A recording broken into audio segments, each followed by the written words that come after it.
salon de l'ISPM eto amin'ny canton Madagasikara izay atao androany fa raiky amin'ny telopolo ny volana Jolay sy rapitso voalohan'ny volana Aogositra dia hetsika izay anamariana ny fahadimy taona ny ISPM ary ankoatran'izay moa mahetsika azy dia efa fatao isan-taona ihany izay fomba entina mampiraty ireo vokam-pikarohana vitan'ny mpianatra nandritry ny taona 17 sy 20 sy 20 izany moa dia miaraty amin'izany dia ireo vokam-pikarohana vita hatramin'ny ny mpianatra mandray anjara amin'izany dia ny taona voalohany ka hatramin'ny taona fahadimy ary ny fikarohana dia miopana amin'ny fomba entina mampiatra ny fianarana izay vita tany kilasy amin'ny famokarana zavatra fikarohana izay fanandrify amin'ny lanam-piofanana izay nataony ary fanandrify ihany koa amin'ny izay asa mety miandry azy aorian'ny fahavitan'ny fianarany mba ahafahan'ny mpianatra moa zany mampitombo ny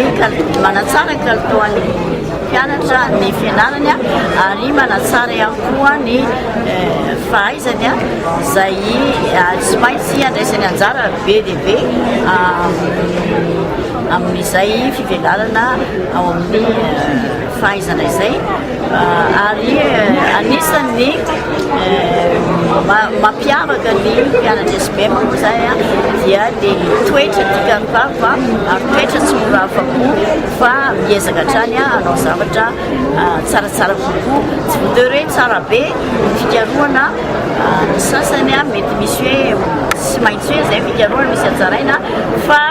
ny mpianatra raha ny fahitanay azy dia tsy mora afa-po fa fantany izay tsy mety ary hatramin'ny minitra farany ikatonany ny salon dia mbola manatsara foana fa izay toetra zay tena anisanay hoe tiana velarina ao amin'ny ankizy zany izay toetra tsy mora mionona fa miezaka anao tsaratsara ohatrany mba ahafahan'ny orinastsika rehetra zany mivelatra hiezaka zay anao tsaratsara ohatrany fa tsy mora mionona ny salon de l'ISPM moa zany dia efa ataontsika hoe culture ho an'ny ISPM satria efa hatramin'ny nisokafany tamin'ny taona 1995 dia